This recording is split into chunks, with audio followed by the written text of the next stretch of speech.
Hello, welcome to Cordant's market update for the fourth quarter of 2023. In this market update, we're going to look at last year, performance in the market. We're going to look at the fourth quarter, and then we're going to look ahead at some of the things that we're paying attention to for 2024. So let's get into it. So last year, pretty good year at the end in the equity market. So here we're looking at the performance of the all-country world index. This includes both U.S. and markets outside of the U.S. As you can see, kind of a bumpy road. Started up, came down a little bit at the end of the first quarter, rallied through kind of the summer, sold off again in the fall, and then rallied strong to close out the year. Overall, up a little over 22% for this market, the world markets. If you were just a U.S. investor, did a little bit well. Tech did the best over this year. So really not as great of a year for people that were more diversified into small cap, international value markets, things that we tend to steer our portfolios to. So overall, it was kind of a continuation of some of the things that happened in 2020, 2021, kind of a big tech rally of the year, but overall, markets were up pretty strong for the year. Quarterly returns. Again, fourth quarter was a pretty strong return. You can see positive returns across the spectrum here. U.S. market up 12, international markets up about 10.5, emerging markets 7, real estate was up, and then bonds also had a pretty strong return in the fourth quarter as interest rates came down a little bit to close out the year.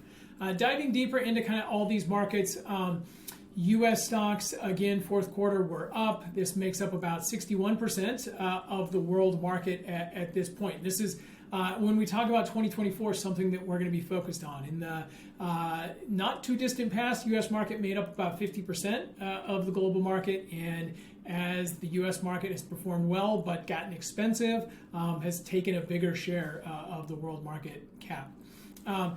Small value for the year did not do particularly well, but for the fourth quarter was one of the better performances. And then large growth. Large growth was a big performer over the whole year, and that continued in the fourth quarter.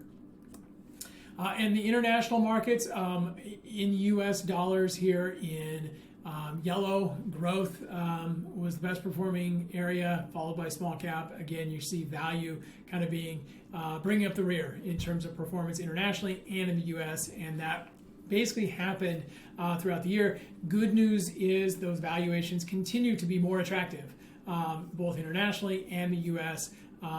For value stocks and our kind of preferred investment philosophy. Smaller cap stocks, value stocks, haven't been strong performers, or weren't strong performers last year, but if you look at valuations and things looking forward, looking more attractive in those areas of the market. Emerging market stocks, again, make up about 11% of the world market cap. Small cap and value, again, had a pretty good fourth quarter there, followed by large cap and growth. In terms of commodities, down year for commodities after a couple good years on the commodity front. Again, this is typically good news from an inflation perspective. Commodities down about 8% on the year and about 4% in the fourth quarter. So that's what happened last year and in the fourth quarter. In terms of some things that we're watching for in 2024. So I alluded to this a little bit before, but kind of the first main theme that we're paying attention to is U.S. versus international markets. Over time, the U.S. versus non-U.S. investments have tended to cycle over time. You can see in purple are periods of time where the international markets have outperformed in the U.S., and these can be, pretty strong outperformance, alternating with U.S. market in gray outperforming. You can see here we've been in this long, almost 14-year run after the financial crisis where U.S. have outperformed. This is a chart from JP Morgan, kind of making the case the last 2 years, this cycle has switched to international. You can see basically it's been flat for the last couple of years there. U.S. slightly outperforming over that period. However, if you look at just pure valuations, very strongly in favor of international markets at this point.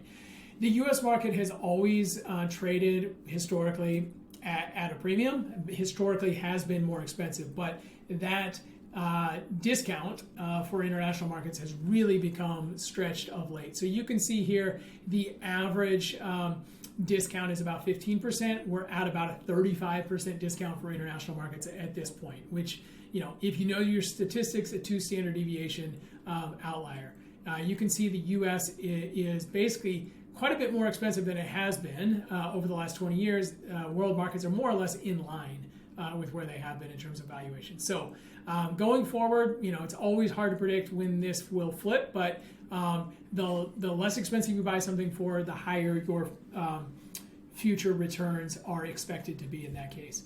This is looking at it from a price-earnings ratio perspective. Similar story if you just look at dividend yields, how much you're getting paid in terms of dividends to own these stocks.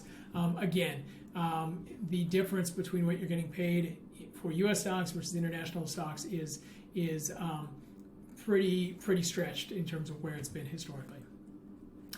The next theme that we're paying attention to in 2024 is, once again, inflation and interest rates. So unfortunately, this isn't in the rearview mirror as it relates to inflation. It's still something that we need to pay attention to. So as of the end of the year, inflation came in 3.4%. If you exclude food and energy, kind of core inflation, 3.9%. So this is actually a bit of a tick up from the last CPI measurement. And so definitely something that we're still paying attention to, definitely something that the Federal Reserve is paying attention to, and ultimately will dictate when they start to reduce interest rates. So inflation is definitely something we're keeping an eye on. Interest rates would be the other thing that we're going to be paying attention to in 2024. So right now, we have something that's called an inverted yield curve, which means you're getting paid more, higher interest rates, for short-term debt. This is the line in blue is where we ended the year.